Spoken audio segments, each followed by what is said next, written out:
ರಾಜ್ಯಸಭೆಯಲ್ಲಿಂದು ಸಹ ಪ್ರತಿಪಕ್ಷಗಳ ಗದ್ದಲ ಮುಂದುವರೆದಿದ್ದು ಕಲಾಪ ಹಲವು ಬಾರಿ ಮುಂದೂಡಿಕೆಯಾಯಿತು. ಪ್ರಶ್ನೋತ್ತರ ಕಲಾಪ ಆರಂಭಗೊಳ್ಳುತ್ತಿದ್ದಂತೆ ವಿಪಕ್ಷಗಳ ಸದಸ್ಯರು ಘೋಷಣೆ ಕೂಗುತ್ತಾ ಗದ್ದಲ ಉಂಟು ಮಾಡಿದರು.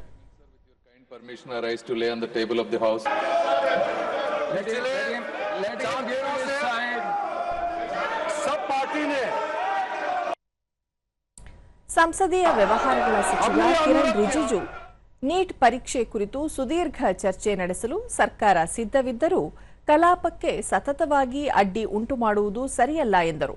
ಪ್ರಕರಣ ಕುರಿತು ತ್ವರಿತ ನ್ಯಾಯಾಲಯ ರಚಿಸುವುದಾಗಿ ಪ್ರಧಾನಿ ನರೇಂದ್ರ ಮೋದಿ ಅವರು ಈಗಾಗಲೇ ಹೇಳಿಕೆ ನೀಡಿದ್ದಾರೆ.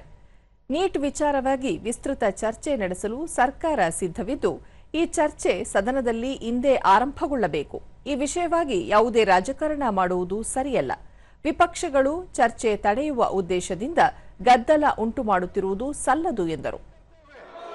बहुत अच्छी तरह से दोनों सदन में चर्चा होना चाहिए। आज आदरणीय प्रधानमंत्री नरेंद्र मोदी जी ने भी बहुत कड़े कदम उठाते हुए देश को बताया कि जुडिशियल फास्ट ट्रैक कोर्ट भी बनाने के लिए, ताकि कोई भी देश में पेपर लीक घटना होता है तो कड़ी से कड़ी सजा दिया जाए और जल्द से जल्द दिया जाए। इतना अच्छा सरकार किया गया। मेरा रिक्वेस्ट ये है कि आप कंडीशन मत डालिए, बिना कंडीशन डाले हो चेयरमैन आप डिसाइड करें और चर्चा तुरंत शुरू करें। हम ये मांग करते हैं कि चर्चा आज ही शुरू होनी चाहिए।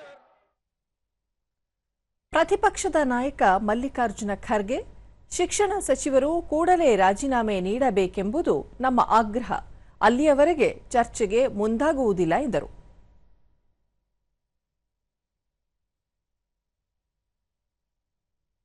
ಬಳಿಕ ಸಭಾಪತಿ ಸಿಪಿ ರಾಧಾಕೃಷ್ಣನ್ ಸುಗಮ ಕಲಾಪಕ್ಕೆ ಅವಕಾಶ ನೀಡುವಂತೆ ಹಲವು ಬಾರಿ ಮನವಿ ಮಾಡಿದರೂ ಗದ್ದಲ ಮುಂದುವರೆದಾಗ ಕಲಾಪವನ್ನು ಮಧ್ಯಾಹ್ನ 12 ಗಂಟೆಗೆ ಮುಂದೂಡಿದರು. ಬಳಿಕ ಸದನ ಸೇರಿದಾಗ ವಿರೋಧ ಪಕ್ಷದ ನಾಯಕ ಮಲ್ಲಿಕಾರ್ಜುನ ಖರ್ಗೆ ಸರ್ಕಾರ ಕೂಡಲೇ ಶಿಕ್ಷಣ ಸಚಿವರ ರಾಜೀನಾಮೆ ಪಡೆಯಬೇಕು, ಆನಂತರ ಸದನದಲ್ಲಿ ಚರ್ಚೆಗೆ ತಾವು ಸಿದ್ಧ ಎಂದರು.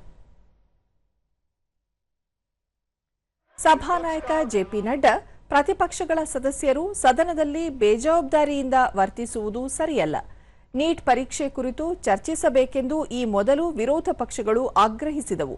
ಅದರಂತೆ ಸರ್ಕಾರ ಚರ್ಚೆಗೆ ಮುಂದಾದರೂ ಈಗ ಪ್ರತಿಪಕ್ಷಗಳು ಚರ್ಚೆಗೆ ಮುಂದಾಗುತ್ತಿಲ್ಲ, ಸುಗಮ ಕಲಾಪಕ್ಕೂ ಅವಕಾಶ ನೀಡುತ್ತಿಲ್ಲ ಎಂದರು.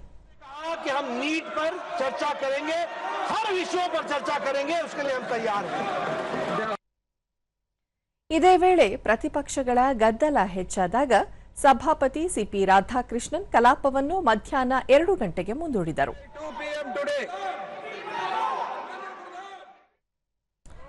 ಭೋಜನ ವಿರಾಮದ ನಂತರ ಸದನ ಸೇರಿದಾಗಲೂ ಗದ್ದಲ ಮುಂದುವರೆದಾಗ ಉಪಸಭಾಪತಿ ಹರಿವಂಶ್ ಕಲಾಪವನ್ನು 3 ಗಂಟೆಗೆ ಮುಂದೂಡಿದರು. ನಂತರ ಸದನ ಸೇರಿದಾಗಲೂ ವಿರೋಧ ಪಕ್ಷಗಳ ಗದ್ದಲ ಮುಂದುವರಿದಾಗ ಕಲಾಪವನ್ನು ನಾಳೆಗೆ ಮುಂದೂಡಿದರು.